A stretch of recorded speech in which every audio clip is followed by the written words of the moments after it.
Aujourd'hui, je vais vous parler des 6 habitudes qui sabotent votre sommeil. La qualité du sommeil a changé ma vie. Il n'y a littéralement rien d'autre qui influence autant mon expérience consciente que le sommeil. J'ai vécu l'enfer du manque de sommeil. 3 petits-enfants, une carrière d'entrepreneur à plein temps, des défis à la maison. Je sais ce que c'est d'avoir des nuits de sommeil terribles pendant une longue période. C'est insupportable. Et aujourd'hui, je vais partager avec vous les 6 habitudes qui perturbent votre sommeil et ce que vous pouvez faire pour changer cela. Numéro 1. Manger trop tard le soir. Imaginez que votre heure de coucher soit à 22 heures et qu'à 21 heures, en plein milieu de votre épisode préféré, vous décidez qu'une pizza est une excellente idée. Puis, une part en amène une autre, et une autre encore. Plusieurs choses se passent dans votre corps. Tout d'abord, votre organisme doit activer des processus métaboliques pour digérer cette nourriture, ce qui perturbe l'harmonie de votre corps, et vous êtes confronté à une fluctuation de votre taux de glucose sanguin. Le corps produit plus d'insuline, puis ça redescend, et le tout perturbe la production de mélatonine. Vous êtes censé préparer votre corps au sommeil, mais avec tout ça, votre système est détraqué. J'ai testé cette question de quand manger à de nombreuses reprises. Après plusieurs centaines d'expériences, j'ai découvert que le meilleur moment pour manger mon dernier repas de la journée est à 11h30 du matin, un timing totalement contre-intuitif. Ce n'est pas pour vous dire de faire pareil, mais pour vous encourager à tester et à trouver ce qui fonctionne le mieux pour vous. Peut-être 2 ou 3 heures avant de vous coucher. L'important, c'est que votre corps s'adapte à ce nouveau rythme, même si cela peut causer un léger inconfort au début. 2. Ne pas avoir de routine de décompression avant le coucher. Un autre point fondamental, c'est l'importance d'une routine avant le coucher.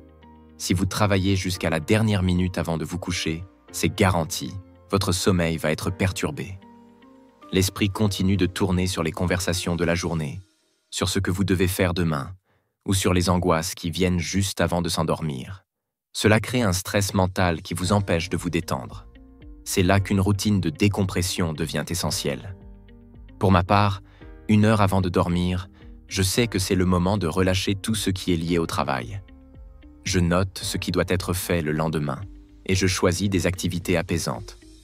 Lire un livre, pas de tablette, pas d'écran, méditer, faire une promenade ou même prendre un bain. Plus vous êtes calme avant d'aller dormir, plus votre corps se prépare naturellement à la détente. Prévoyez au moins 60 minutes pour cette transition. Numéro 3. Consommer des stimulants trop tard dans la journée. Le café l'après-midi peut être un piège si vous avez l'intention de vous coucher tôt. La caféine a une demi-vie de 6 heures, ce qui signifie qu'à 22 heures, lorsque vous êtes dans votre lit, votre corps a encore une demi-tasse de café qui l'empêche de se détendre. C'est bien sûr variable d'une personne à l'autre, mais si vous avez tendance à être sensible à la caféine, mieux vaut éviter les stimulants après 14 heures. Cela inclut aussi l'alcool. Personnellement, j'ai totalement abandonné la caféine et l'alcool, car ils perturbaient non seulement mon sommeil, mais aussi mon humeur et mon énergie. Si vous aimez boire un café en fin de journée, faites-le plus tôt et voyez comment cela impacte votre sommeil. Les changements peuvent être subtils, mais ils valent la peine d'être testés. Numéro 4. Ne pas réguler la lumière en soirée.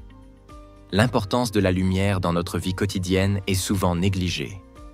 Le matin, une exposition au soleil est un excellent moyen de réguler votre rythme circadien et de booster votre humeur. Mais le soir, c'est une toute autre histoire. Dès 2 heures avant le coucher, il est crucial de réduire la lumière. L'idéal est de favoriser des lumières chaudes, entre 2700 et 3500 Kelvin, et d'éviter toute lumière bleue. Cela signifie que vous devez éloigner les écrans, téléphone, télévision et ordinateur. Si cela vous semble extrême, commencez par une règle simple. 1 heure avant de dormir, juste un bon livre ou une activité relaxante. Numéro 5. La température de la chambre. Vous savez ce que c'est. La chaleur excessive dans la chambre, la sueur qui vous réveille, le corps qui se débat pour trouver une température agréable. C'est l'un des grands ennemis du sommeil réparateur.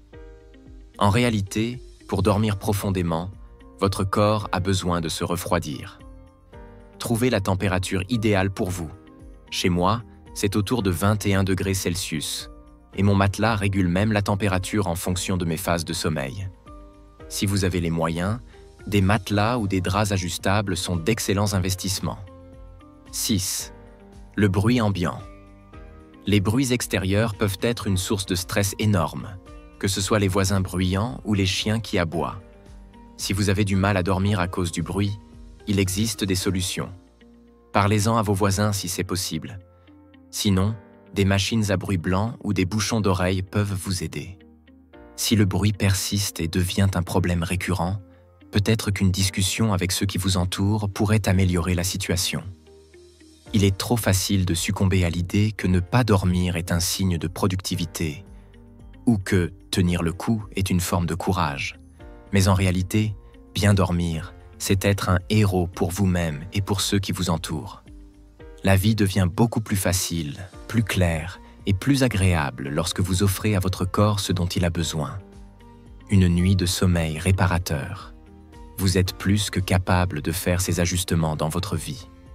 Je crois en vous et je sais que vous pouvez retrouver un sommeil de qualité.